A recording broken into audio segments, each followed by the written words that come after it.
I'd like to call to order this regular meeting of the Lancaster County Planning Commission of August 19th, 2020. A printed agenda is available outside the hearing room, and a copy of the full agenda, including the staff reports, is available at the front of the chambers with the clerk. The Open Meetings Act is posted just inside the doors at the back of the room. In order to meet the required social distancing protocols, we must limit the number of people inside the chambers. Staff is assisting individuals who are present and wish to testify on items on today's agenda by ensuring that each person has signed in. We are requiring attendees in the chambers to sit in a socially distanced manner 6 feet apart from other people not in your immediate group. Once you have testified, you should exit the chambers using the doors to the right of the dais, and then the next testifier can come to the microphone and begin testifying. In addition, for the added protection of all those involved, the Planning Commission will be allowing testimony on agenda items by video conference for individuals who pre-registered with the Planning Department prior to today's hearing. This testimony will be taken following the completion of the live testimony for each item based on position. If you parked in the parking garage across the street to the north, the gate is open and no parking coupons are needed. Out of courtesy for those attending this meeting, commissioners and the staff, cellular phone usage is not permitted in these chambers during any portion of this meeting.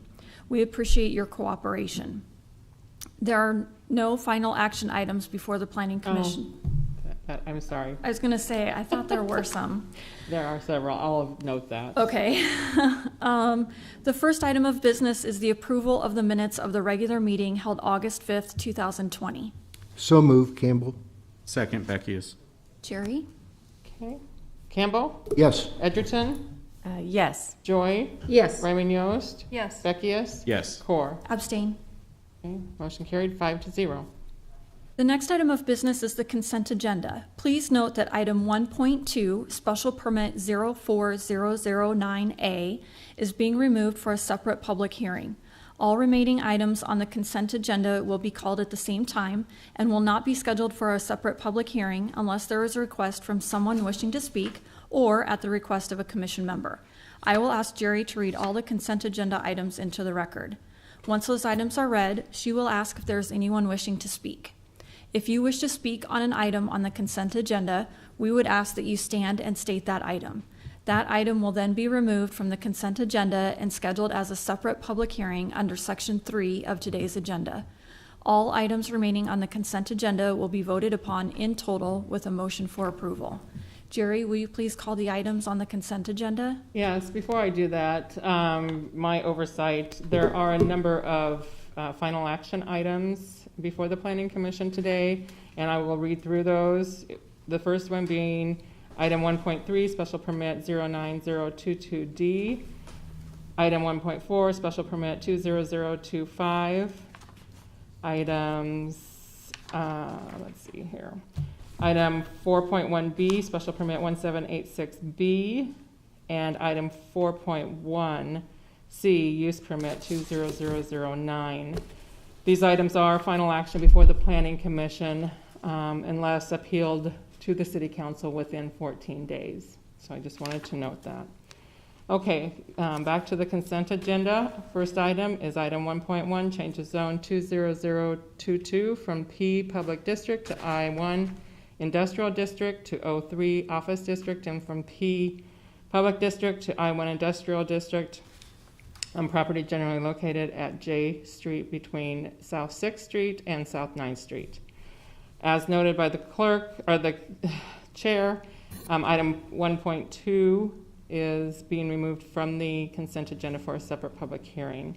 Item 1.3 is special permit 09022D to increase the maximum floor area for a motorized vehicle sale and service use by 15,000 square feet on property generally located at 3201 Yankee Hill Road. Item 1.4 is special permit 20025 to allow for the extension of an existing garage with side yard setback waiver on property generally located at 3810 B Street.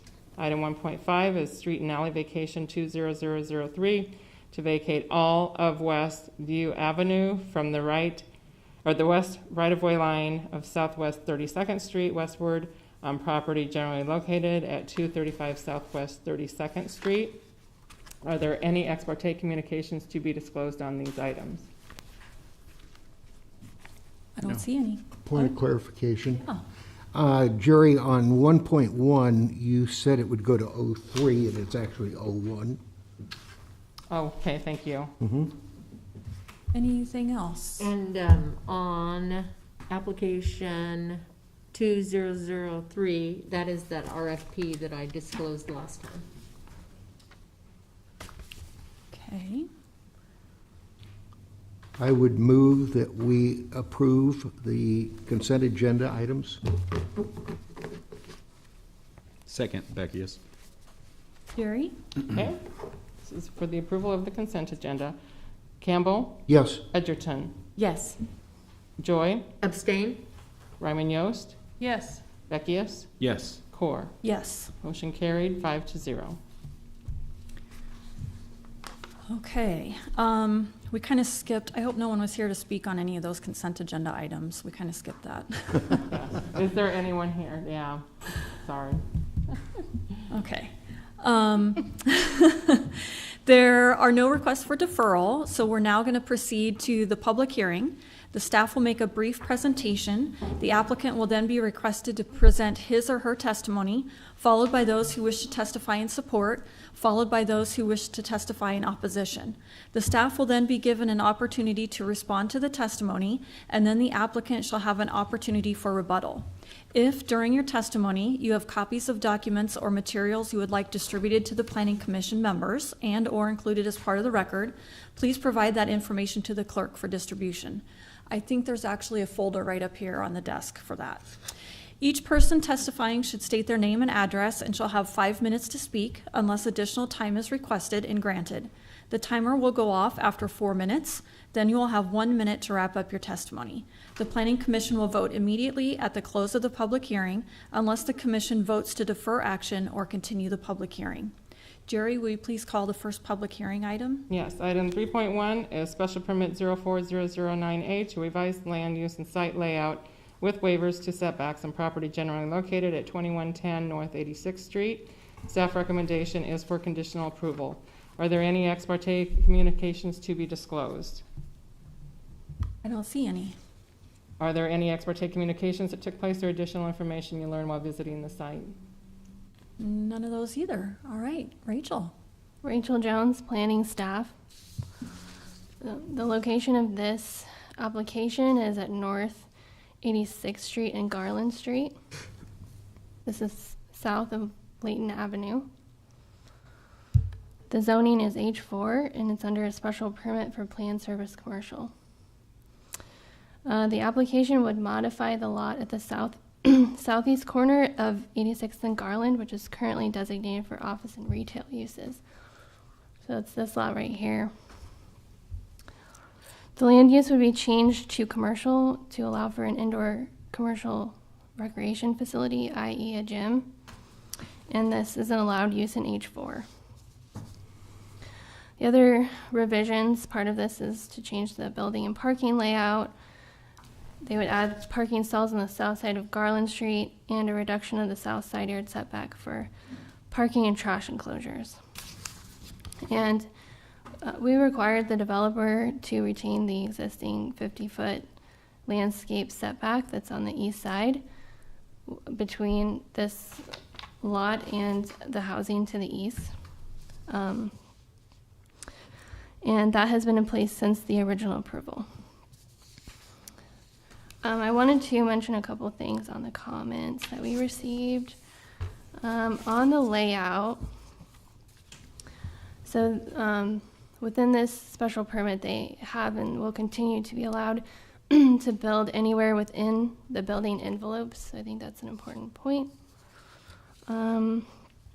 Also, there was mention of a boot camp going in to the 50-foot setback. So any structures or formal areas for that type of activity would not be allowed in that setback.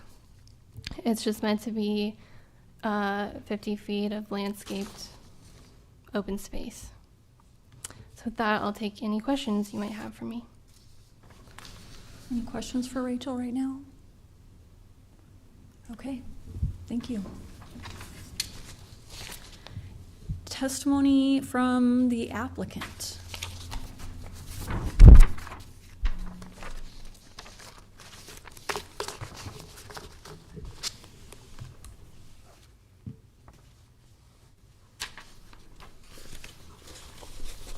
They'll turn it back on in just a second. There we go. Thank you.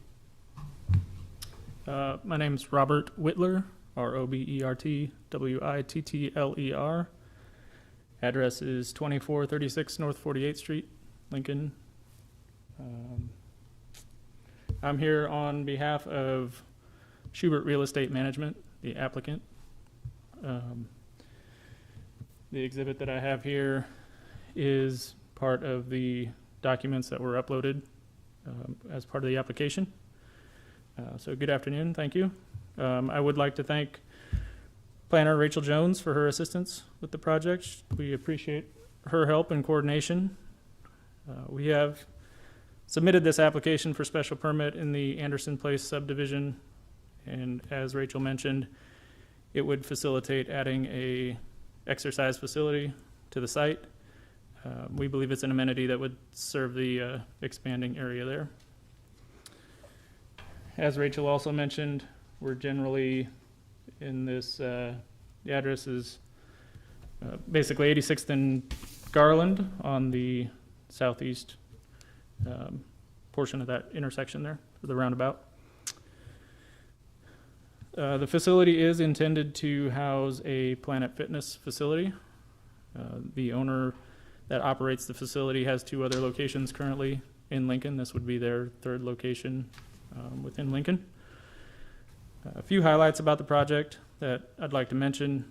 We have maintained our building within the building envelope that was previously defined for the property. We have maintained the 50-foot setback and landscape buffer from the property to the east, which does abut residential neighborhood to the east. The 50-foot buffer is a standard for H4 zoning district.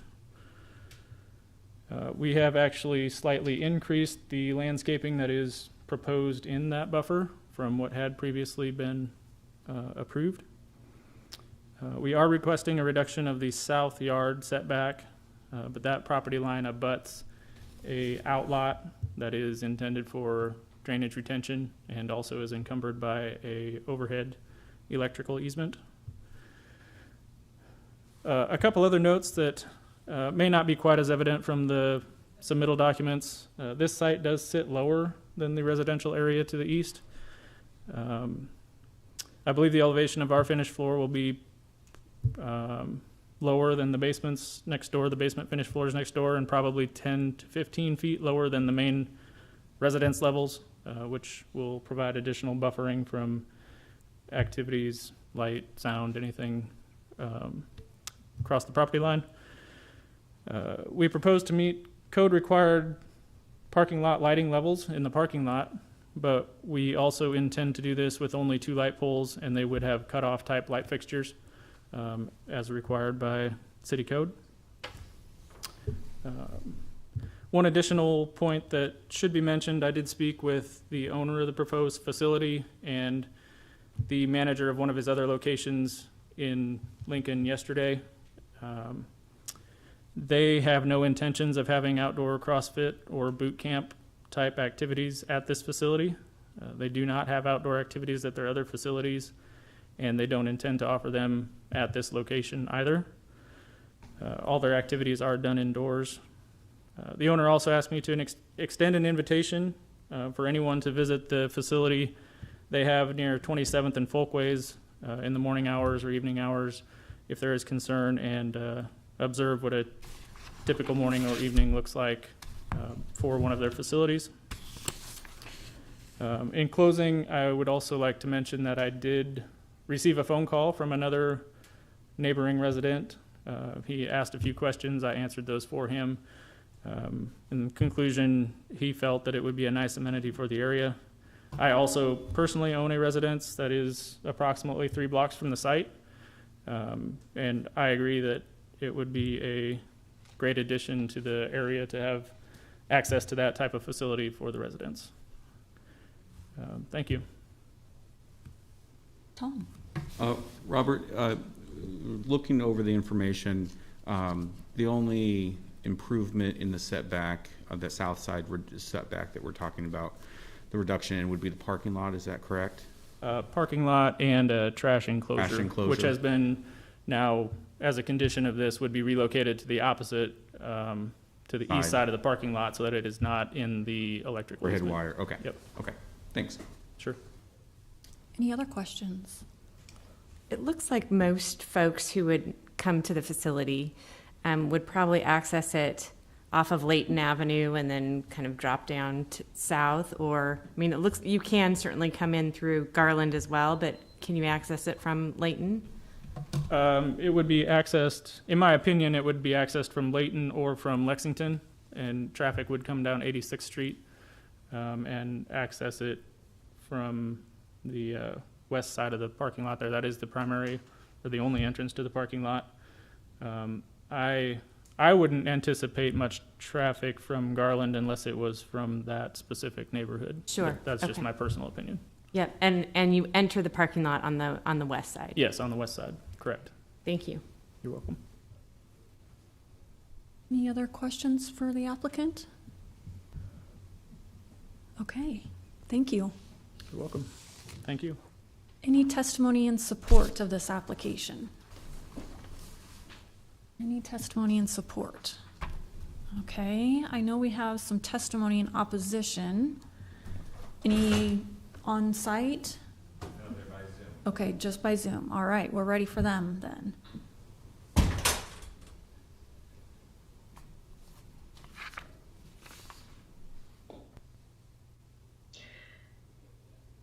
Hello, my name is Christopher Weber. I'm going to be testifying in opposition of this special permit. First of all, can everybody hear me? Okay. Yes. Yep. Okay, thank you. The reason why I am opposing this measure is because I feel that the layout should stay with the original plan. When we purchased this home, we looked at the plans and the areas around, and went on the websites and actually was able to look at how it was going to be developed. And the original plan had the retail office space go from the north end of the lot to the south end, with no parking on the south end and no parking on the north end. All the parking was going to be on the to the west of the building, and any lighting for the parking. The way that it is proposed now to have parking on the north side and on the significant majority on the south side will bring in unnecessary lighting and noise to the neighbors to the east. When they put in the street lights on North 86, that brought over a significant amount of lighting. And with this proposed layout, and to have lighting within this proposed parking lot even closer, will even bring in more unnecessary lighting, and then the noise with car doors coming up, slamming, shutting in the early morning hours, late night. As I looked up at the two locations, and they are currently open Monday through Thursday, 5 a.m. to 10 p.m., Friday, 5 a.m. to 9 p.m., Saturday and Sunday, 7 a.m. to 7 p.m. So as you can see with these hours, this is a significant amount of noise that could be going throughout the day. And eliminating that buffer from going from the original layout to cutting it down will bring in a significant amount of noise and light. Now, I will say that this 50-yard setback, I can see people utilizing that to get to the facility also and to leave the facility. So not only will we have people dealing with the parking and the lighting, but also the noise in the back area. Because from what I understand, this is almost like a commons area. People can cut through there as need be. So this is actually going to affect the quality of life of the residents. These are walkout homes, so any type of landscaping that you're going to put in there, even if the trees did get to 25 feet tall, which right now there's only honey locust trees planted there, And there's not very many at all, only about maybe 5 or 4 currently, and they don't provide any type of buffer. And if you plant additional trees that are going to be up to, say, 25 feet, how long is that going to take to grow? And even with a walkout ranch, you know, you're going to have to go higher than that. So this is going to cause a significant daily disruption in the quality of life of the residents. And I feel that the owner is not going to be cooperative in any form or fashion. The owner hasn't even mowed the lot since they bought it. All the other business lots, even vacant ones around the area, had them mowed. So I feel that the owner does not have the interests of the citizens to the east, and the quality of life is going to be majorly disrupted. And I just want the commission to look at this as if this was their own homes. Would you want some type of nuisance in your backyard like this? I'm not against gyms at all. I think a gym would be great for a community, but not in a setup like this at all. You need to stick with the original layout, have that big buffer of the building from one end to the other like it originally was. And again, to go with this proposed layout, it's just going to cause significant disruption and noises. Like, again, let me read the hours to you. 5 a.m. to 10 p.m., Monday through Thursday, Friday, 5 a.m. to 9 p.m., and Saturday and Sunday, 7 a.m. to 7 p.m. In the early morning hours, we can hear trash being collected over at the KFC Long John's and the Pizza Ranch. Both are about a block away from this location. I can't imagine the trash being picked up and the noise that we'll hear without that buffer of the building. Now, the condition 1.4 that was listed to move the trash bin over to the other side to the east is even going to cause more of a noise nuisance when that trash is collected at 6 a.m. or even before that in the mornings like the others are picked up. So again, I just want the commission to think of the quality of life as if this was your homes. Would you want this disruption in your lives? And with that, that's all I have. Thank you. Okay, I think we have a couple of questions for you. Dick? Sir, can you tell me your address? And secondly, do you live on Block 5 on either lots 1 through 5? Yes, I do. My address is 2121 North 87th Street, and I am Lot 2. Okay, thank you. Other questions? The applicant told us that there was a significant grade change between kind of the row of houses where you live and this property. Is there some kind of a grade change there that you notice? There's no grade change. There has not been, since I've lived here since 2006, there has been no grade change whatsoever. Okay. Any other questions right now? No. Okay, thank you for your testimony. Thank you. I think that was the only testimony in opposition that we had, so staff questions.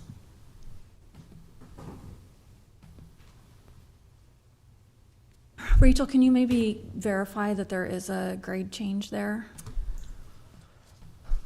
Without looking at the grading plan, I couldn't tell you how much it was. So I'd have to defer to the applicant on that. Go ahead. Rachel, could you describe the original layout of the proposed building envelope here? Yes. I don't think that was included with our packet, is it? No, it wasn't, but the original approval, or the current approval, showed a building that was narrower, that extended north-south North-south across the orientation. east side of the lot. Thanks, Steve. With parking to the west. Okay.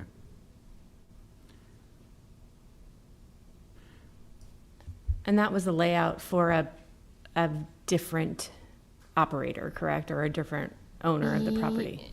Yes, I'm sure it was a different developer. Okay. Not sure about owner, but But both that layout and the current layout really falls within the zoning zoning restrictions other than the request for the waiver of the setback. Is that correct? that is correct. They both conform to the 50-foot setback on the east side. And so there's a note on the plan that talks about can build anywhere within the building envelopes, and so which are the setbacks. So in that sense, I mean, I think we can say that this layout was conceptual in that way. Correct. Okay. Thank you. And so no change to the building envelope, they can build within there anywhere. Yet they have that right. And at the time of the original approval, I'm assuming that there was nothing in there that stated that doors could not be opening out onto the green space, that there would not be, lights above doors, anything like that that would restrict a normal commercial or office use here at all. I think the door swings would be regulated more by building code, but certainly they would have not been able to have any structures back there, and they would have Sure. still had to conform to the lighting standards, Right. which are not being waived. But nothing specific for this approval that stands out.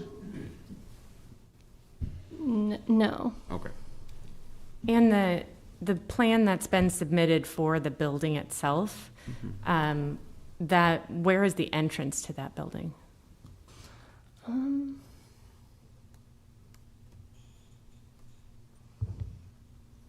So I'm thinking they'll probably have an entrance on the south side, potentially also the west side.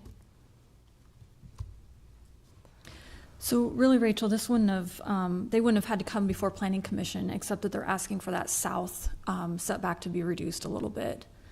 Correct. Any other questions for Rachel? No. Okay. Rebuttal from the applicant. Steve Hendrickson with the Oh. Planning Department.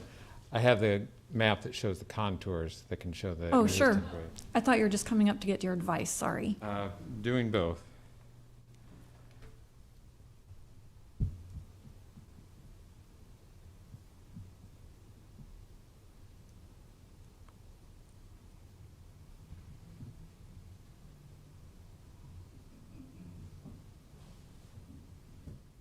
It's going to be a little hard to see here, but generally the grade is around 1240 on the street, 87th.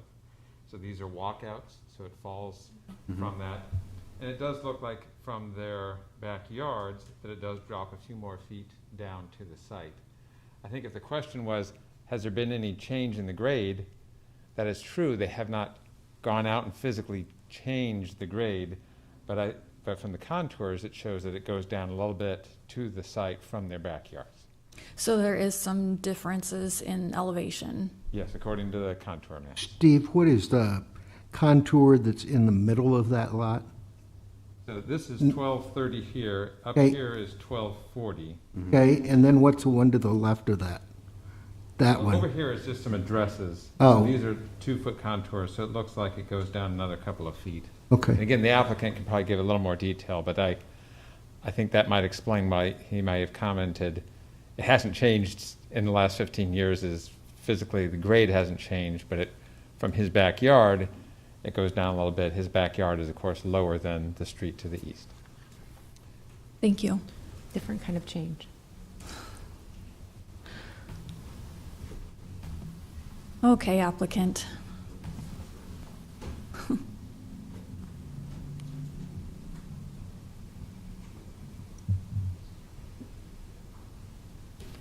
I have a grading contour plan also. This was submitted with the information that was uploaded.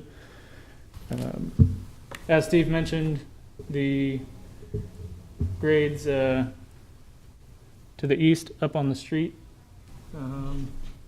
They don't necessarily correspond number-wise with the plan that he had, but you can see, maybe you can see, we've got 1234, 1236 up here in the street.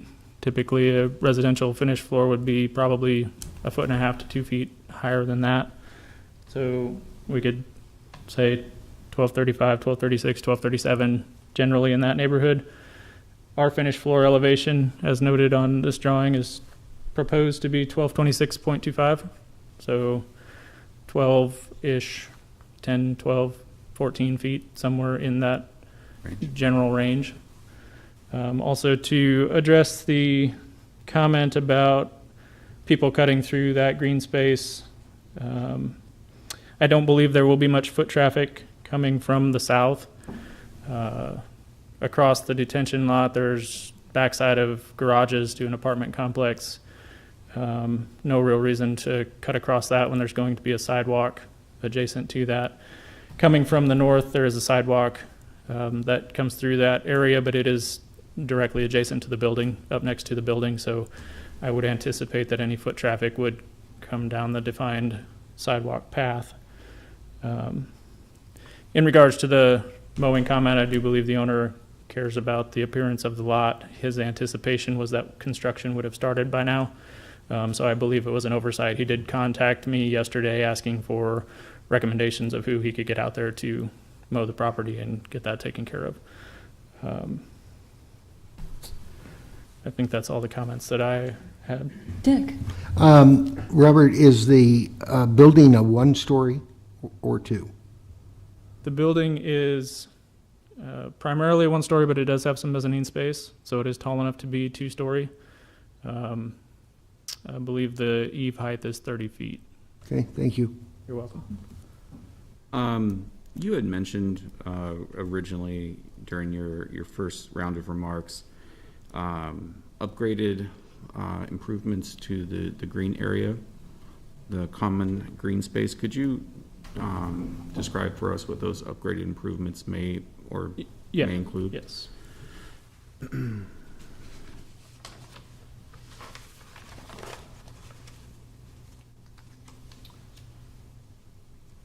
So generally, I do have a previous version of the plan that was approved previously if you'd like to look at that. But in general, the landscaping that is provided within that green space per this drawing is almost identical to the previous version with the addition of one more shade tree. So as I said, we did slightly increase the planting in that area. But other than that, it's generally identical to the previous application that was approved. Okay, thank you. Any other questions for the applicant right now? Where are the building entrances? The primary building entrance is on the south side. All other entries would be fire exits only. So basically off the parking lot. Yes. Yeah. Yes. Got it. Thank Generally you. in the middle of the south side of the building, Okay. south elevation. So the folks from the parking lot would have no need to walk through the green space. They'd be walking through the parking lot to That's the door. correct. Thank you. You're welcome. Any other questions? Okay, thank you. Thank you. I would entertain a motion. I would move that we close the public hearing. Second, Edgerton? Jerry? Okay, Campbell, Yes. Edgerton, Yes. Joy, Yes. Ryman Yost, Yes. Beckius, Yes. and Core. Yes. Motion carried, 6-0. I would move that we approve the waiver on the setback on, now I gotta You did, go but back. okay, let's just close the public hearing. On special permit 04009A. Second, Edgerton? Discussion. I can totally empathize with somebody that's lived there now for 14 years and has looked out on a bare field. But the applicant is following everything that was passed previously, and the only thing he's asking for is a reduction of the south setback. with the detention pond being there. So I believe we should approve this. Other comments?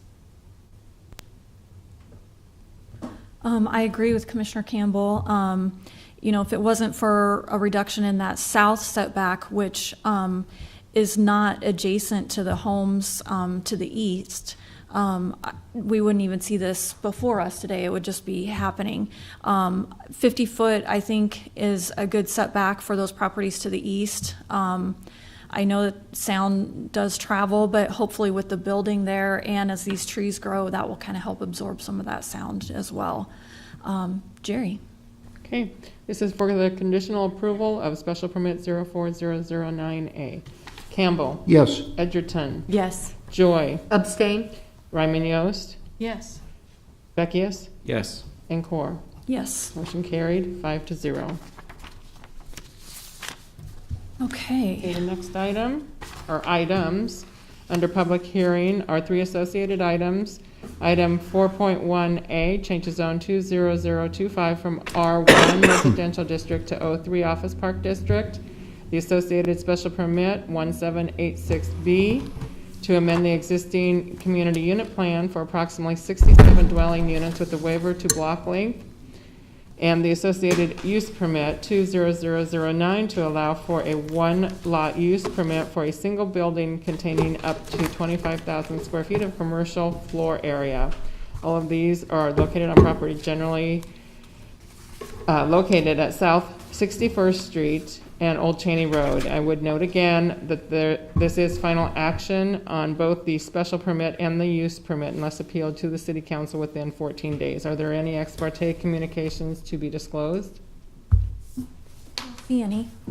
Are there any ex parte communications that took place or additional information you learned while visiting the site?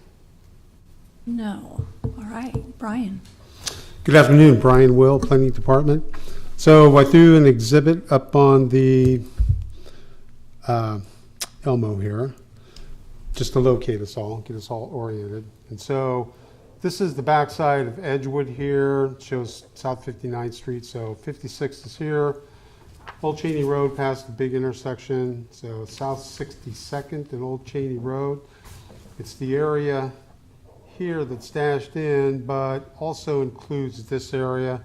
I'm using the graphic from the CUP, which shows 2 of the applications, not part of it. So let's maybe talk about those 2 first. So this is approximately 3.5 acres, 3.61 acres. This area is originally part of the Black Forest Estates Community Unit Plan, but with these applications is being removed out. And so by the first application, it changed zone request from R1 to O3. And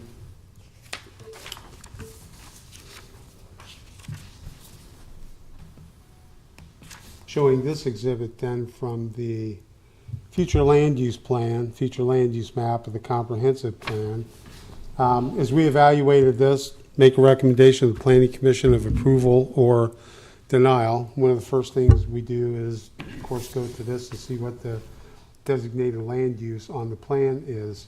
And so again, for reference, here's the Highway 2 South 56th Old Cheney Road intersection. The property we're talking about approximately is this dashed in area here. And so you notice that it's not red, it doesn't designate it as commercial, but yet we're recommending that it be rezoned to commercial. And so what the plan requires is that if you have a parcel of land 5 acres or more, and you're proposing some zoning action that doesn't comply with this map, you need to go through the process and amend the comprehensive plan, get the designation right. Well, anything less than that, there's going to be some parcels that don't quite fit that, that aren't, that significant.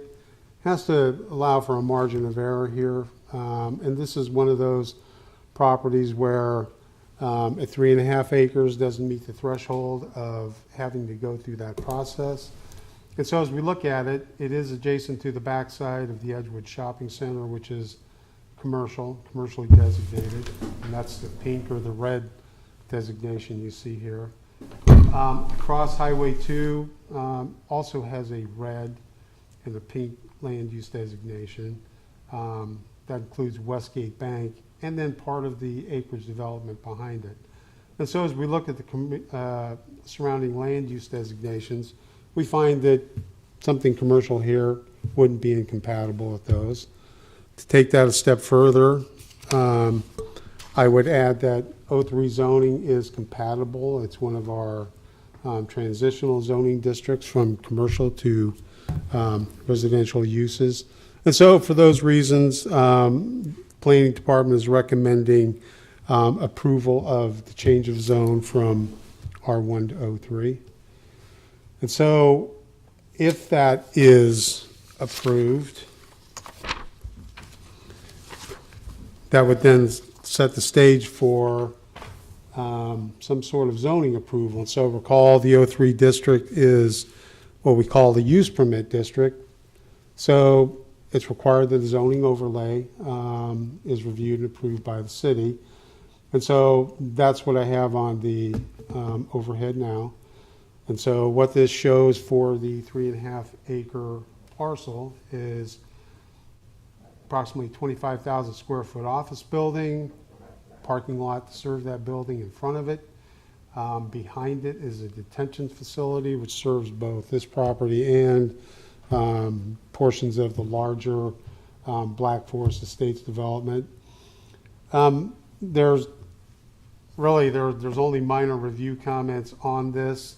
O3 district requires screening and landscaping to ensure that compatibility with residential. So that will be done as part of the building permit process. It's just the south setback is not shown to be what it should be. That needs to be increased. The other thing I would note with the conditions of approval here are that a turn lane does need to be installed in Old Cheney Road to accommodate this.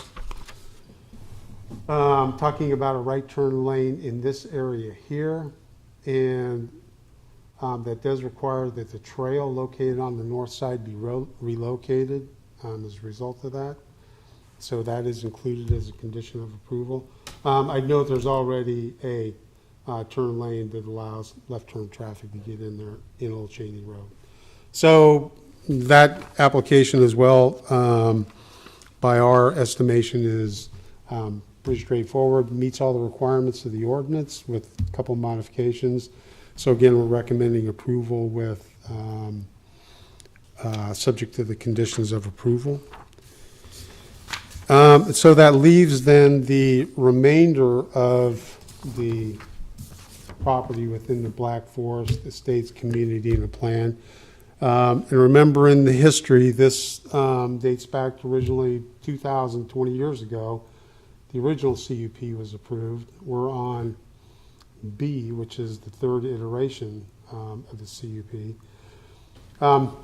Again, our review of it, the lots are typical in character. The lot and block layout is typical in character, with one exception. There is one waiver that is associated with the community unit plan request, and that is the block length. And that is discussing or relating to this connection right here. And this is known as the crosscut lane connection. So with the original plan, this portion here was platted and has been developed and has been built out. So Black Forest has been built, and a portion of this street stub here and a portion of, actually there's another one down here, Pin Oak, that has been built as well. So going back to the original plan from 2000, which is shown here, this connection was shown from the beginning with the original approval. It was debated then in front of Planning Commission. but remained, was part of the approval. It was about a year or two later, in 2001, I believe, when the application 1786A was brought back to the city. There were some setback adjustments that were included as part of that, as well as a subsequent attempt to delete that road connection. That approval as well retained the street connection, granted some setback adjustments. But that plan coming forward is modified. You'll notice this area over, sorry, let me zoom out. So the street layout internal over in this area has been modified somewhat. But what is retained is the connection to the north to Tanglewood Drive. But what has been deleted is the connection to Crosscut Lane. The planning department does not support that, has not supported it from the beginning. And primarily, the rationale and principle of having the block link connection as part of the ordinance. Here again, in this area here, should there be some defect, a tree across the road, having another way out is always just a good practice when we develop subdivisions. So multiple connections, multiple ways in and out of development are good planning, they're good planning policy. And so when we consider these kinds of waivers, we look for some sort of objective rationale for granting that waiver, some justification for it, some technical rationale, perhaps some sort of drainage or grade change, elevation. We don't find these in this case. There is a small ravine, small drainage through here, but city staff have looked at it and said that would not prevent a roadway from being constructed here. Understand there perhaps is neighborhood opposition, but that has not typically been rationale for granting a waiver either. And so, as I noted previously in the report, the staff recommendation is to deny that waiver request. Brian, would you repeat that, to deny it? Yes, to deny the waiver request, right, and require that the street connection be shown. I note that it is showing the street connection to South 60 up to Tanglewood Drive, which has been planned, accommodated for by the city, actually taking title to an outlot here approximately 30 years ago to accommodate that connection. And that is being shown here, and there's no objection to that I'm aware of from the applicant. So with that, I'd be happy to answer any questions you might have. I'm going to go real quick here. On that connection, is that going to be to Tanglewood? Is that going to be a public street? Yes, this Okay. will be a public street connection. At the time of final plat, when the streets internal to the Black Forest are platted, the intent would be to replat that outlot and dedicate it as public right-of-way, build a public street in it. As of what? I'm sorry? Dedicate it as public right-of-way and build a public street. Thank you. Along Black Forest Drive, then, can you give me a sense for how long that's been built out? How long have those homes been there? How long has it been built out? Yeah. The original approval of the CUP was in 2000. I know the developer is here sometime between 2000 and today.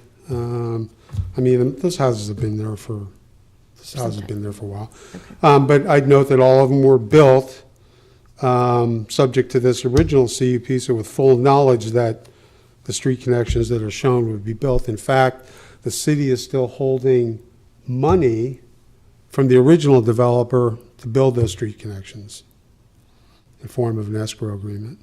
And then looking at that block on either side, what does it look like right now between lot 7 and 8? So where Crosscut Lane would be built, what's there now?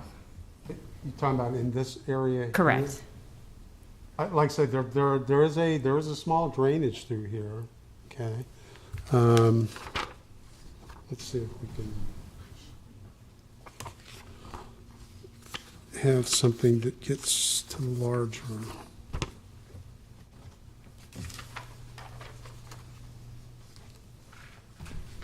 This isn't gonna show up all that great.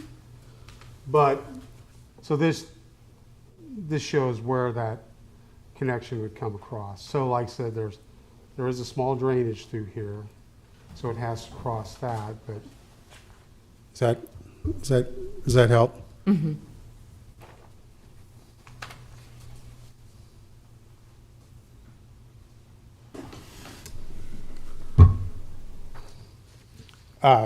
Can you zoom out, Brian? Yes.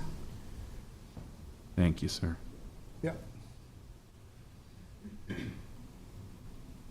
So I'd note there's trees planted where this private roadway has been platted.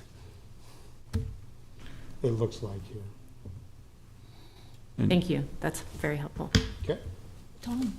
Brian, is Black Forest Drive built to city standard?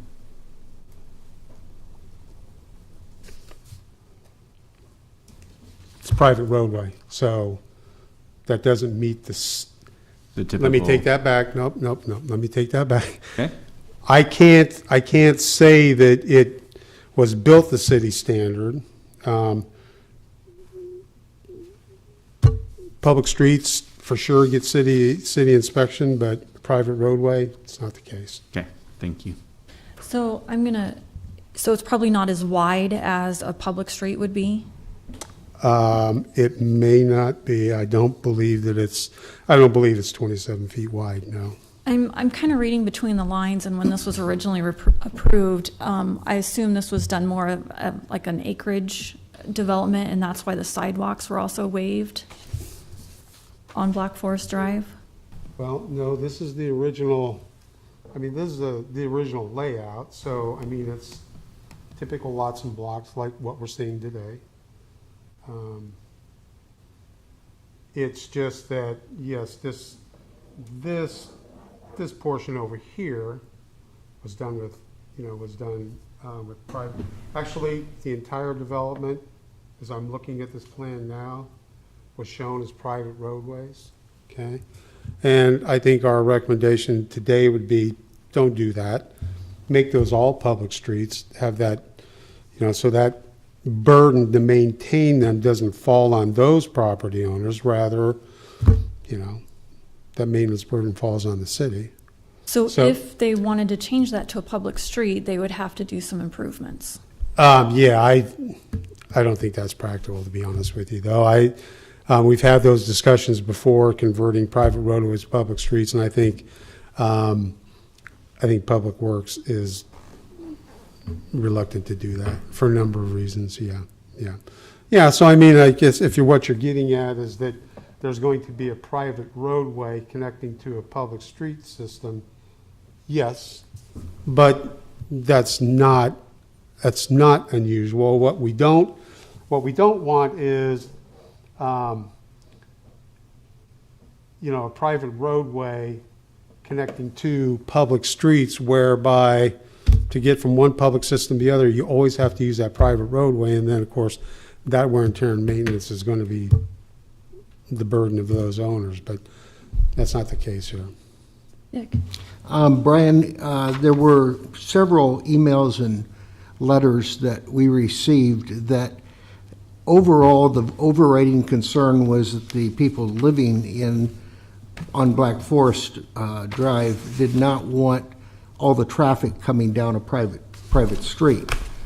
And the only way that it would happen would be if that public, if that between those two lots, if that piece went in, then that can pull them down to Black Forest Drive.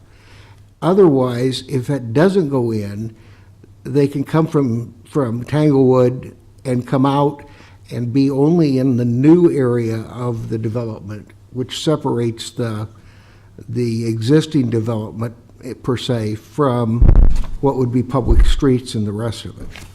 Is that correct? Yes, I think that's right. If you don't make this connection, then you have then a physical separation between phase one of Black Forest Estates and phase two. And then, but I was confused in reading some of their comments because at first I thought they were opposed to connecting to Tanglewood. But I think They are. They are? And if Okay. we can talk about that more. I thought maybe you'd want to hear from the applicant. If you Yeah. want to ask me that question later, we can have that discussion. Okay. But I didn't want anybody falling asleep on me. Here, so. Thank you. But that's a good question as a follow-up. Okay. In some of the letters, they mentioned additional dwelling units or additional houses. With this change, did I catch that right? There's going to be about 16 additional units? No? No, actually, from the original CUP, there's fewer dwelling units shown as part of this thing overall. But, I mean, part of it is because you're deleting some of the dwelling units here. How do I explain this the right way? I guess I would characterize the original as having larger lots, and probably the number of lots that are shown here is probably less than the number of lots shown here. Although the potential for the original plan is greater than this, okay? But so I think that's probably a factual statement, but this is well within the design standards and well within what's allowed under the zoning, under a community unit plan. Also in the staff report, you guys were kind of waiting on some traffic study reports. Do you want to comment on those, or do you want me to wait for the applicant? We can let the applicant, it's been reviewed, I think, and re-reviewed, and comments have gone back, and so maybe the applicant wants to speak on that. Okay, any other questions for Brian right now? Okay, applicant. Okay.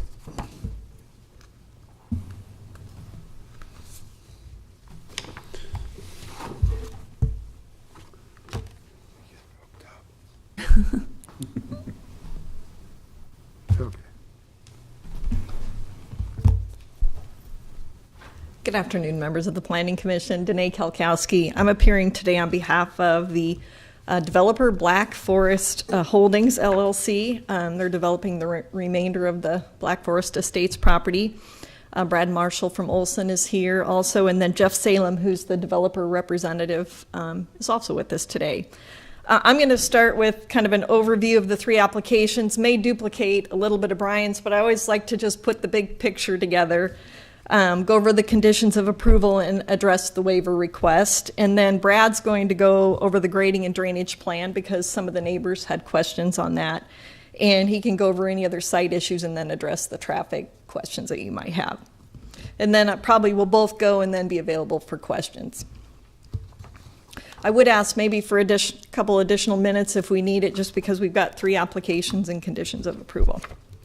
So as Brian mentioned, that Black Forest Estates preliminary plat and CUP was approved 20 years ago.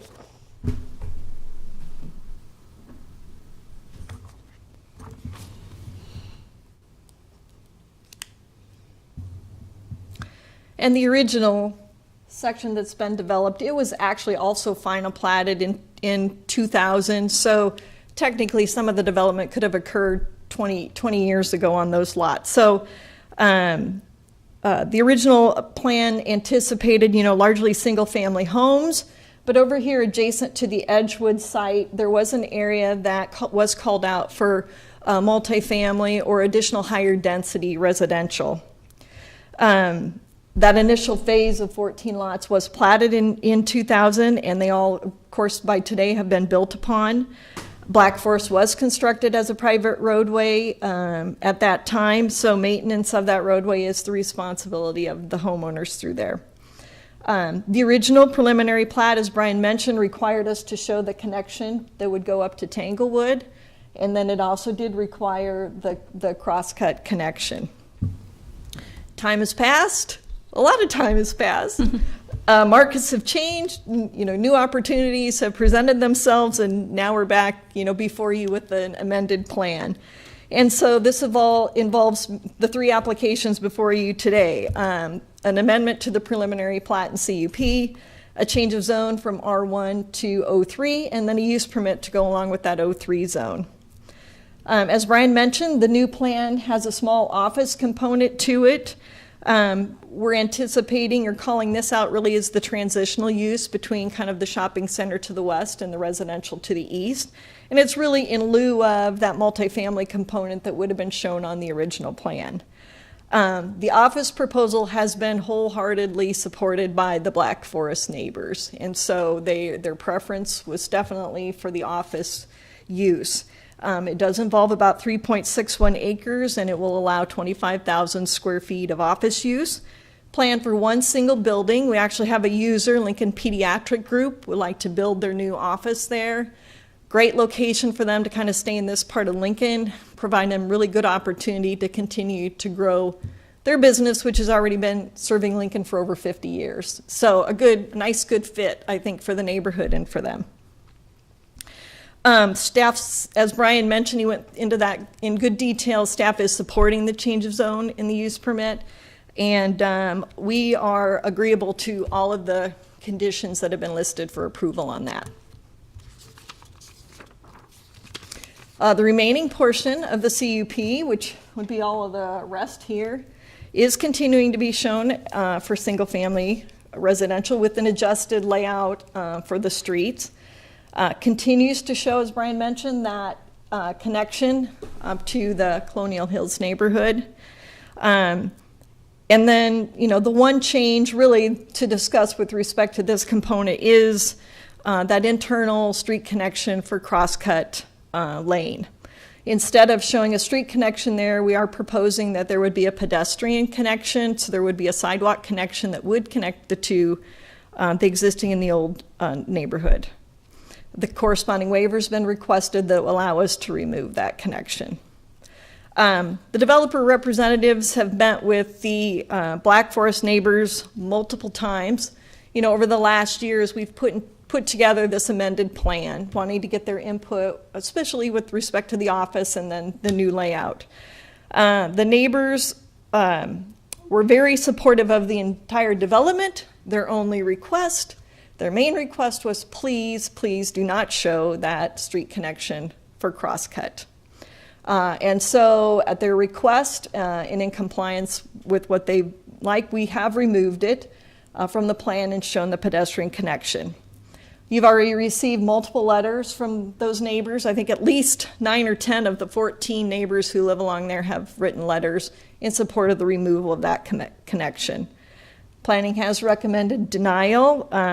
However, I guess we would argue, and kind of in accordance with the neighbors, that there are several factors that would maybe mitigate the removal of that connection and provide some justification for the waiver. First, there will be a pedestrian connection. We're not trying to remove every connection between the old and the new. We are going to continue to show a pedestrian connection there.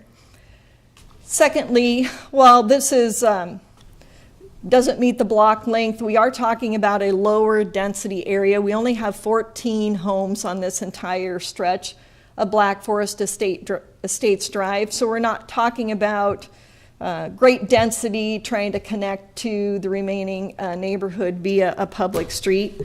For the last 20 years, these homes have operated with the one access out to, I think, 62nd Street and then Old Cheney. And so when you look at the proposed layout of the lots to the north, you see that the necessity for this connection is not necessarily there. These lots have about the same opportunity to get down here and go south as the existing portion of the neighborhood. If these neighbors want to get to the north, they have the opportunity to come out and go back. So the need for the connection is, I guess, diminished a bit. And then when you look at the existing environment today, you do see there's a lot of trees. There is a drainage ditch. And so to put that street in today is going to cause some significant impacts to the two adjacent lots.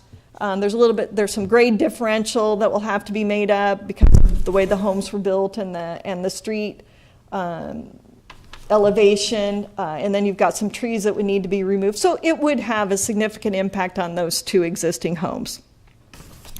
And so we believe if you look at all of those factors, that might help mitigate the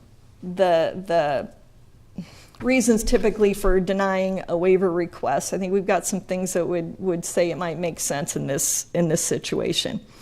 Consequently, we are presenting a motion to amend. I've given a copy to Jerry. It's really simply just the one item. It's 1.1.3 on special permit 1786B, and it would just remove the condition that would require us to revise the site plan to show that crosscut lane street connection. What was the number again? 1.1.3 under the special permit application. All of the other conditions that are listed in that staff report for the special permit are acceptable. In addition to the Black Forest neighbor meetings, the developer team did hold a Zoom meeting where we invited the typical surrounding neighbors. We had a good representation of neighbors participate in that meeting. Primary issues of discussion, not going to surprise you, are the 63rd Street connection to Colonial Hills, the crosscut connection, and then several neighbors did express some questions with respect to the grading and drainage. I think maybe some other development adjacent to this one had caused some drainage issues in the existing neighborhood. We assured them that the drainage and grading would be taken care of with the plan that gets submitted. So Brad's going to go over that a little bit for you just so you can understand how we've addressed those grading and drainage issues. So I'm going to turn it over to Brad, let him walk through some of the grading and drainage plan, maybe some of the site issues, and then both he and I will be available for questions.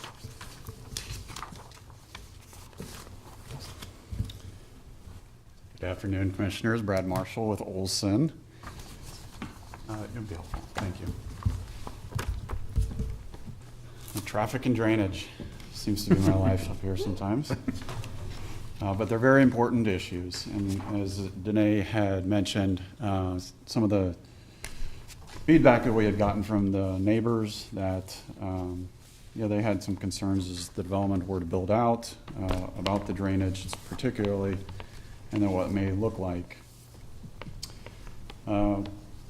Got some diagrams here. Hopefully, contours and everything sometimes are lost upon people, but we tried to show some of the drainage arrows as to what the site looks like today. And the boundary of this shown here is really within the special permits and the use permit here. So that is the boundary today. The flow arrows are directing which way the drainage is going. You take particular note that almost 100% of the site drains to the south and southeast. There may be a few backyards along the east, and that go into right now it's an open, undeveloped space. But particularly where we heard a lot of the concerns with Colonial Hills was, are you going to be pushing drainage to us? Are we going to have new problems to contend with? And relatively, so if you do the overlay, they're pretty much identical. There's some small changes up here with street systems and how they collect drainage that kind of circumvent how the water gets into the piping and gets down to that southwest corner, but relatively it is identical and the same. Of note, internally to the development, what Danae talked about a couple of times, drainage way on the backside of the 14 lots on the west side. There is a drainage way that leads down to, there's a pond there right off of 62nd Street, off the entrance of Old Cheney. And then on the north side is going to be a detention area, which is just south of the proposed office building, and a drainage swale between the 03 office park to the west. I call it it's the Vandervoot. Doesn't roll off the tongue very easily, but that use permit and the Black Forest Estates were almost done identically about the same time, around 20 years ago, and they showed shared detention. So that is being maintained with our current proposal. And of note, water quality is being added as part of the use permit application. So that is going to be incorporated into the detention cells in the south of the office park.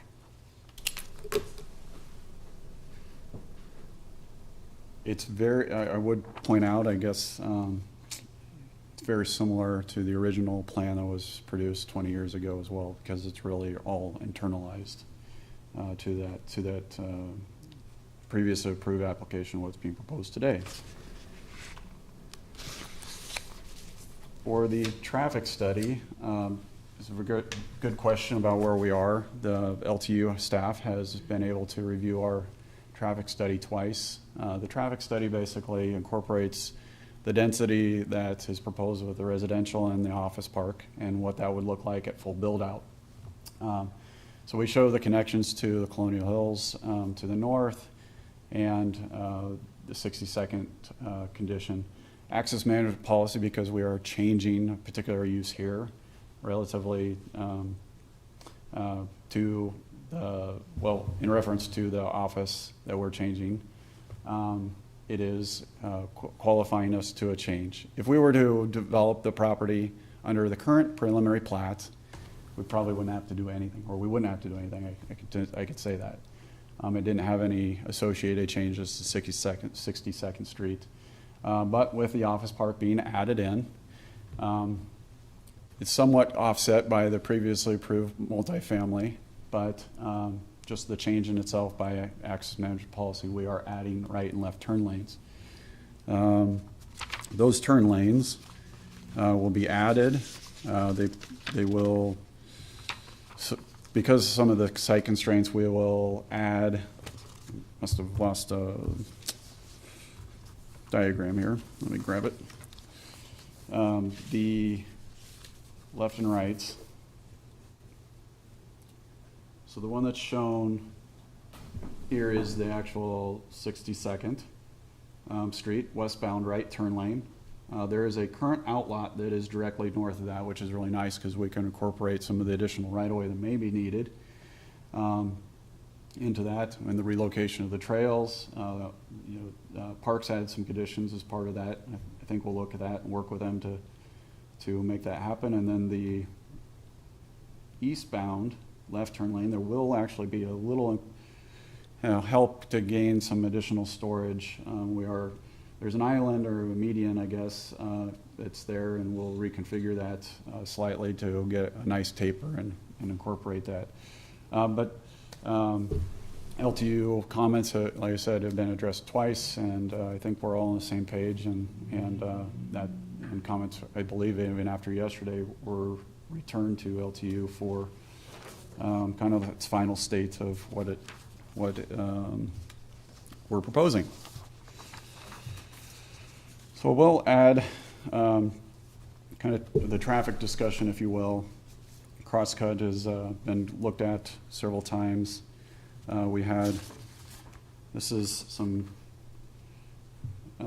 aerial footage from about a year ago or a little bit less of what that currently looks like.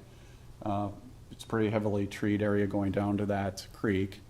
The contours for that particular area, so about the driveway here is a 1325, and you get down to the bottom and you're about a 1308. So there's about a 17-foot fall from where the drainage way is to where that driveway is located.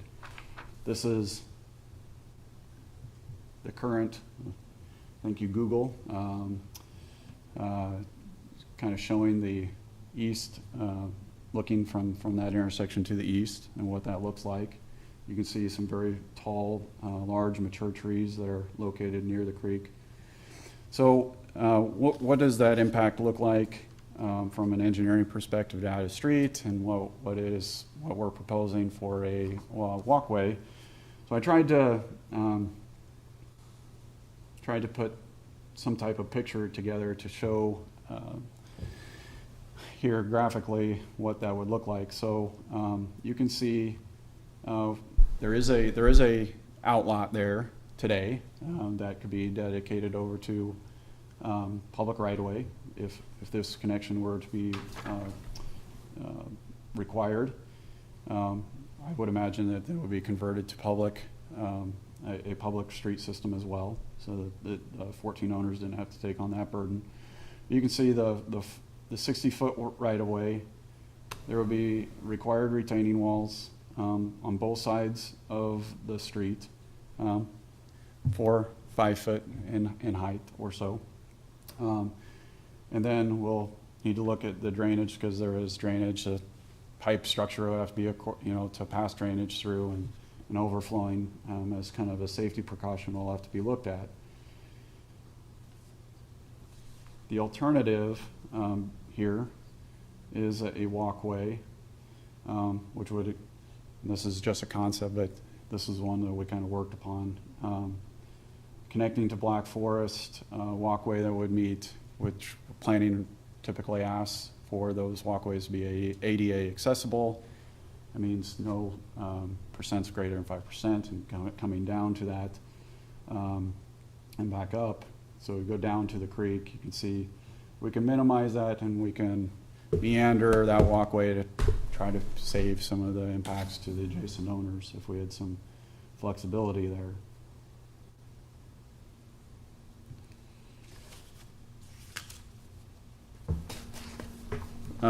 For me, I think that's just about it for what I had planned today. The internal streets would be, again, public. They'd be public for the new sections. The old one, Black Forest Estates Drive, which is 24 feet wide. The standard is 27 for a new public street, and that would remain private. So, you have any questions? Yeah. Brad, perhaps I missed it, but when you showed the aerial illustrating where Crosscut Drive or lane would potentially go through, are you losing one lot there, 2 lots, or are you just looking at losing width on other lots? We can adjust, and that's what we had done with this site plan. So from a lot count perspective, I don't think that anything probably would change. Okay. We do have on the other side, which is pretty standard, a 20-foot walkway path, kind of shown, labeled as Outlot C there, between those lots that would connect that. But if you had to go to a full 60, you probably just changing the width of those lots up and down the streets to accommodate it. Thank you. So Danae, is the only condition on all 3 of these that you do not agree with is the cross-cut lane? Yes, we agree with all of the other conditions. Can you guys show me, off of Black Forest Drive, there's also supposed to be a private drive coming off of there. I can't remember what it's called right now. The one to the south. Pin Oak Drive? Yep, it's, if I can use this aerial here. It's actually constructed, I think partially would be the word, but it is this drive. Okay. Coming off of here that would connect into the undeveloped property to the east. And so we don't have kind of the current situation that we have on Outlot C, or we do on this one, where we've got trees already growing on it and that kind of stuff. The whole area is pretty heavily treed if you've been back there. but Yeah. I don't, I'm not sure, Tracy, that it extends the entire distance of the outlet there. You may still have a small area. It looks like there's more of it constructed in that location, but I'm still not sure it's entirely constructed to the edge of the property. yeah, I think Brian alluded, there are some escrows that are sitting out there. This is one of them that is still there. There is I'm not a tree person, but a very large tree, I think about half or a little bit more of that roadway had been constructed, but, When I was looking at this map, I had a hard time seeing, where that was, so thank you. Go ahead, Dick. Brad, would you pull the map down? Okay, some of the neighbors in arguing against making the Tanglewood connection indicated that it should be connected directly into East or Edgewood. Where were they making that suggestion? so I do believe, they are referencing this location here. Forgive me, I'm not sure what actually. Favor Petco. Is that Super Saver and Is it Super Petco, Saver maybe? Petco? So this building, as it exists, there is a drive off the south end. It does come off, I don't know if that's where they place their trash. Which would, Yeah, it serves the But back, it's- probably the back of the building. I would just mention, Dick, that when you go back and you look at the staff report from when that original connection was installed there, that was an argument that was made by the neighbors at that time that this property should connect to the west into Edgewood. And at that time, I think it was noted by planning and by the developer that we don't have any rights to connect to that. They don't show any connection on the Edgewood use permit. In order to make that connection, we'd have to go back, get them to agree to that. That's probably more of a driveway, not built to a private roadway standards. And so, we looked at it, but it's not really a realistic option for us. okay. And Brad, it's Vandervoort. Vandervoort. Thank you. Longtime family Vandervoort. in the community. Great. Other questions? No.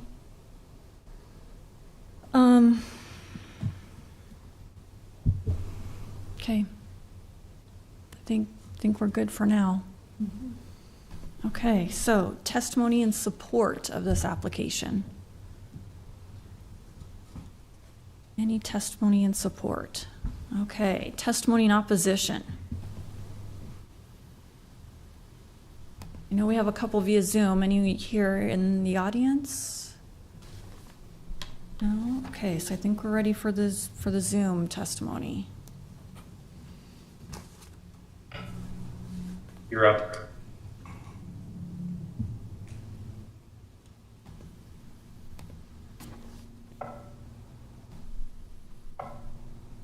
You hear me? Yes. Yes. Okay, my name's John Hoosman. I live at 6431 Tanglewood Lane in Colonial Hills. And so I just listened to the testimony about grading. And is it possible to get a clause put in by the Planning Commission that the builder cannot change the grade of the land? So that's the problem we had when Pheasant Run was built, is the builders just raised the grade 6 feet, and that caused all this water runoff. And our neighborhood association had some people out from building and permits 25 years ago. And we were told there's nothing that can be done and hire an attorney. And so we don't want to go through anything like this. So what's to stop the builder from just raising the grade on these proposed homes?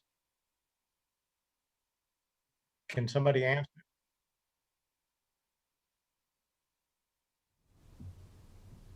The big house, the mansion, after Black Forest Estates is all developed, what's going to happen to that?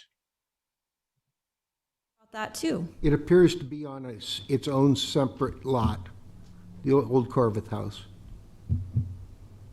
Okay, well, like, for instance, would they tear that down? It seems like that would not fit the development when you have this mansion and then smaller homes all around it. I was just curious about that. Be up to the developer. Okay. Okay. Well, those are my two concerns. So thank you for letting me talk. No problem. Thanks for waiting. Yeah, we'll ask the question. Okay, I think we have one more. No, that was the only one on Zoom. Okay, so I think that's our last testimony in opposition. So then we're ready for staff questions. Anyone have any for Brian?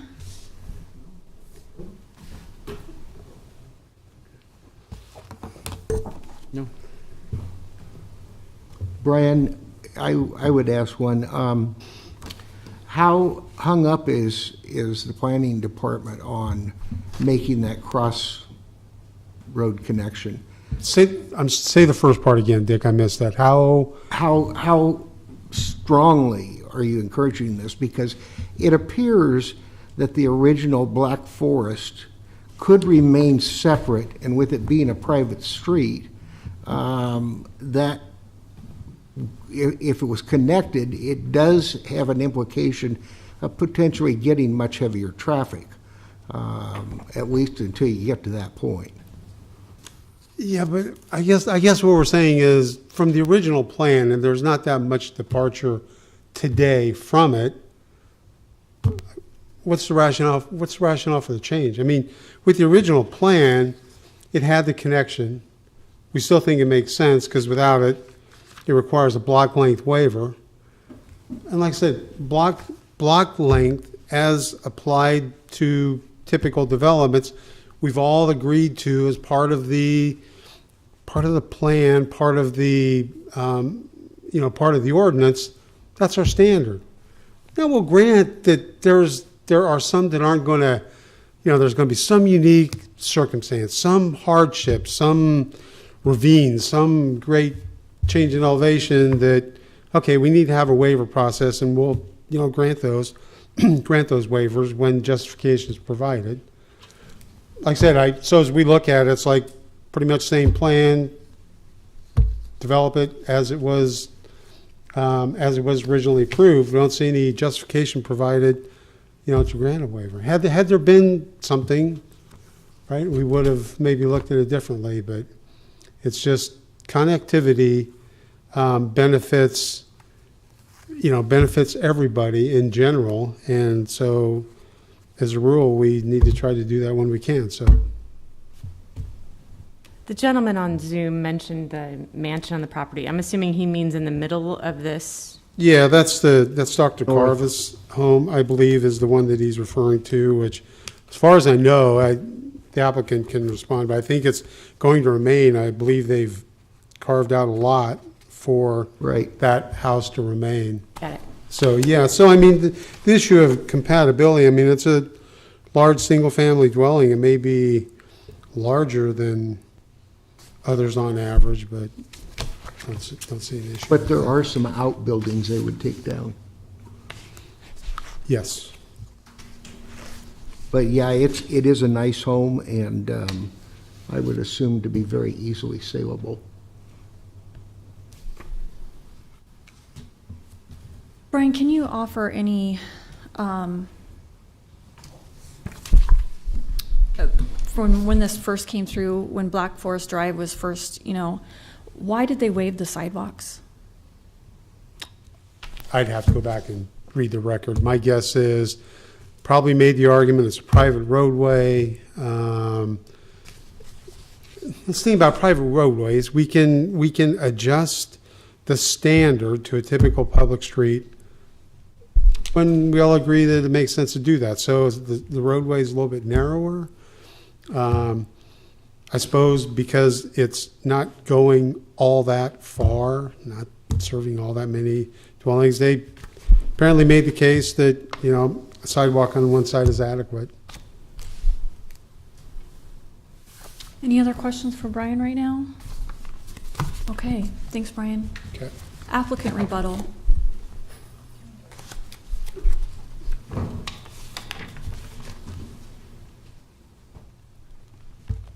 I'll bring Brad up in case you have any other questions on the grading and drainage. I mean, I think your explanation before showed it's not going that direction, but. And I mean, the plan, of course, has great changes, according to the new development and getting streets all laid and everything. And I was looking at where this gentleman may live, and to the east of this development is the Pheasant Run, I believe, and this right here would have been about his address. So he may have been one of the people that we heard about the adjacent development issues with the grading drainage. Our plans have been reviewed by Watershed and LTU. There will be some modifications, but we're not changing the direction of the water flow. So. Wasn't there something in there about there being a significant grade change from the stub of Tanglefoot over onto your proposed addition? I don't know if it was for Tanglewood, Dick. I think it was more for that cross-cut connection where we have a little more of the grade differential. There for the cross-cut, it is, there is quite a bit of grade change. You were saying, what, 12 to up to 16 foot? It was about 17 feet to the flow line on the south side from the street elevation. Yeah, and so, I mean, I had that diagram. I mean, everything through there will have to be graded up. And like I said, if it's required, we'll have to work with LTU because now you have adjacent homes and we don't want to drainage there. We want to be very careful as to what would happen there. This is that diagram I showed with the roadway being installed, and their roof line to the right-of-way is around 13 feet. That's why we have retaining walls instead of grading it out and everything. You can see. Yeah. So I think Brian, kind of asked, what changed from the original plan? 20 years have passed, and there's been a lot that's, happened out here over the last 20 years. I think when we're talking about block length waivers, if there's a natural obstruction or something, we don't even need to ask you about the waiver, right? Planning can make that judgment call and the waiver would be granted. So I think this is a situation with the waiver that we're asking for you to use your judgment on whether some circumstances are different enough here that it makes sense in this case to allow the block length not to be met. And I think we've tried to identify some things that we feel mitigate that with the pedestrian connection and the private roadway, the small number of lots, et cetera. So there are things that have changed, maybe not the natural drainage way, but there is additional vegetation, homes have been built, et cetera. There are different circumstances today than there were 20 years ago. And so we're now dealing with the built environment versus what it was 20 years ago. Any other questions right now? No. Okay, thank you. I think Mr. Hendrickson has something he wants to share. Oh. I can answer the sidewalk question. Thank you. I pulled up the staff report from 1999. I have the ability to, while you're asking questions, just try to research them. The staff report notes that the sidewalk was waived on the west side because at that point there was a pedestrian easement and a 10-foot sidewalk, a 10-foot pedestrian easement and a sidewalk on the back of these lots. And the sidewalk requirement does allow you to waive the sidewalk when alternative locations are provided. And so there was a alternative location provided on the back of those lots. That was at least in the 1999. Is that kind of along that drainage way there? Yes, it's on the back of these lots. Next to the drainage way was going to be a pedestrian sidewalk in that original plan. Now, I thought in this staff report it talked about sidewalks were waived on both sides for Black Forest Drive and Court. I couldn't find Black Forest In the original, Court. the sidewalk was only waived on the west side of Black Forest Drive. I think there's a sidewalk today on the east side of the curb. Okay. So there is a sidewalk on one side. curb. It was waived for the other because at the time there was going to be a sidewalk behind it. Okay, thank you for clarifying. Just to be fair, applicant, do you need to rebut that at all? Okay, thank you. I'd move we close public hearing. Second, Joy. Jerry? Okay, Campbell. Yes. Edgerton. Yes. Joy. Yes. Ryman Yost. Yes. Beckius. Yes. Core. Yes. Motion carried, 6-0. Move approval, change of zone to 0025. Second, Campbell. And while we're discussing, if you want to discuss all three at the same time, even though we have to do three separate motions for the. Sure. Oh, sorry. Go ahead, Tom. Oh, okay. Looking at the overall site plan, I agree with the change of zone here. I think that the office use here makes good sense and is a good use of that adjoining land, abutting existing office space.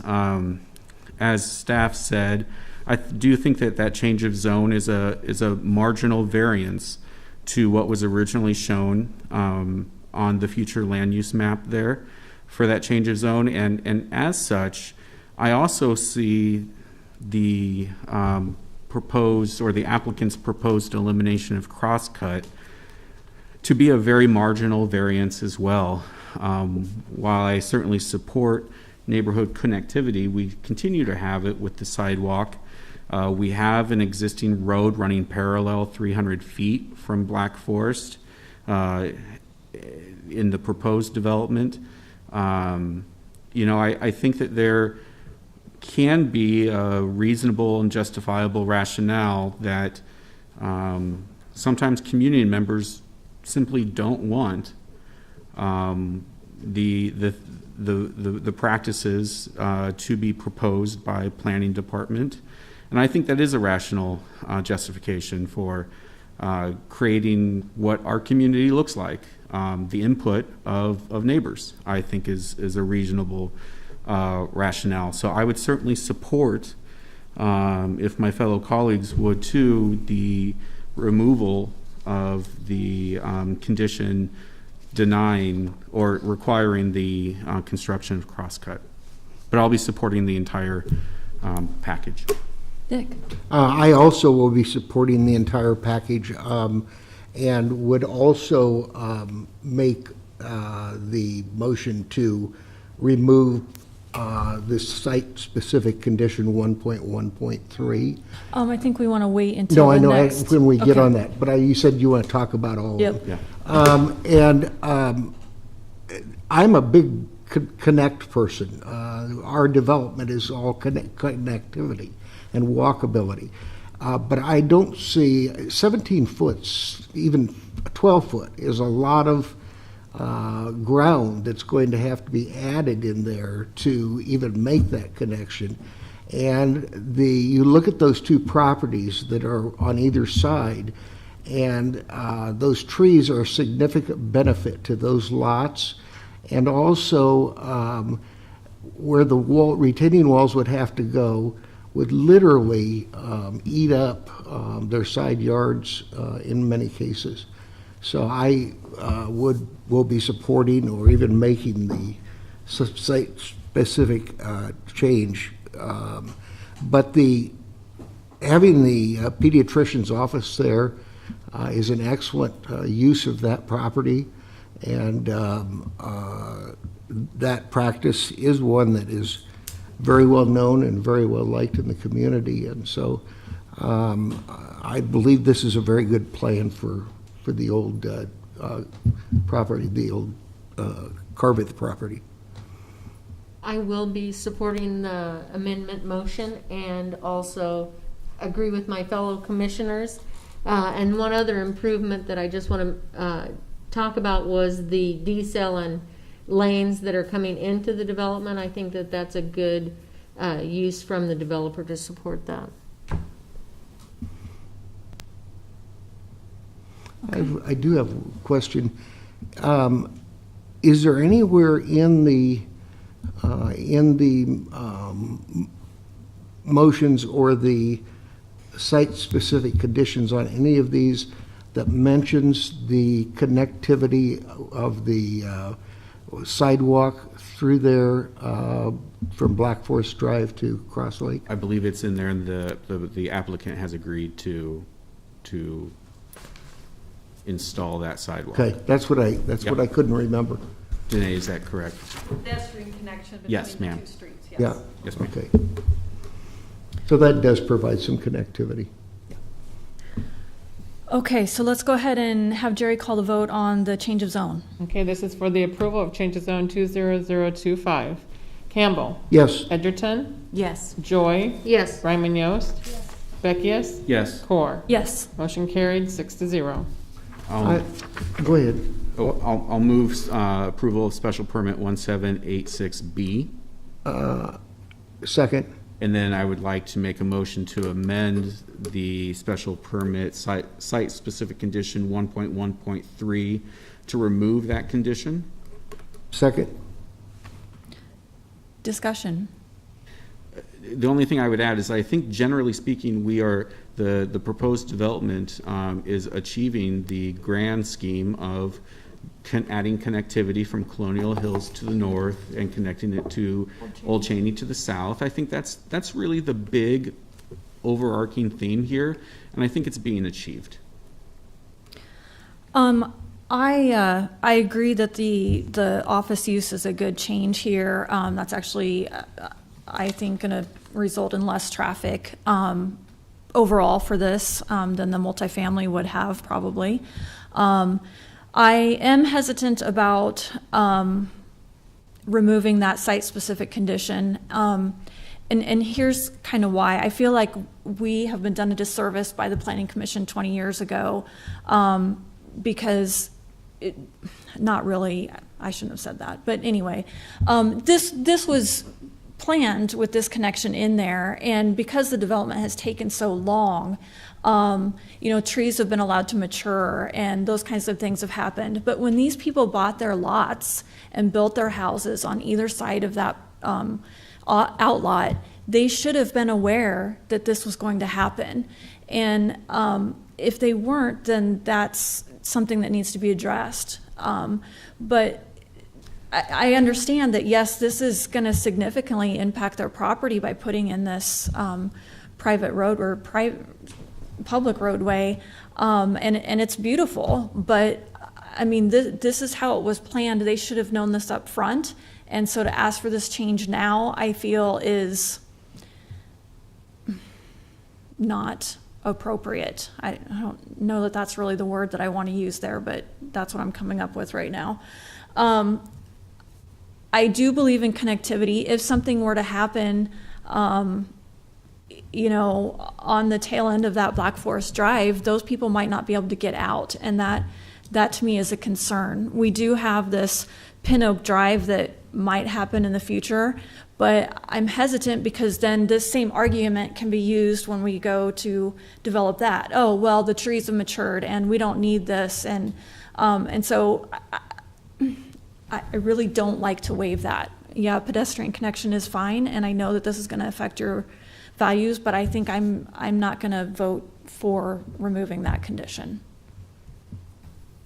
Anyone else want to? Yeah, I will vote to remove the condition in favor of Tom's motion as amended. I understand the concerns about connectivity. I appreciate that the pedestrian walkway would be put in, and I think if there are so few homes on this private street that have existed there for 20 years without, it doesn't appear that there's been a significant issue where they've had a loss of access to Old Cheney Road. And I do think that the Tanglewood connection, or Colonial Hills connection to Old Cheney is achieved with this current design. Dick? I would also echo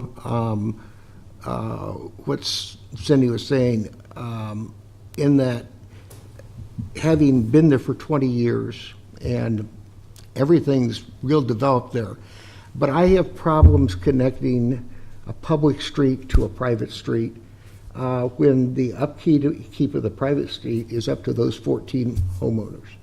And so the less traffic we can keep off of that, for those 14 lots, I think the whole development is better off. I can think of a couple other scenarios off the top of my head where we have private streets connecting to public streets, public or private developments, and they seem to work just fine.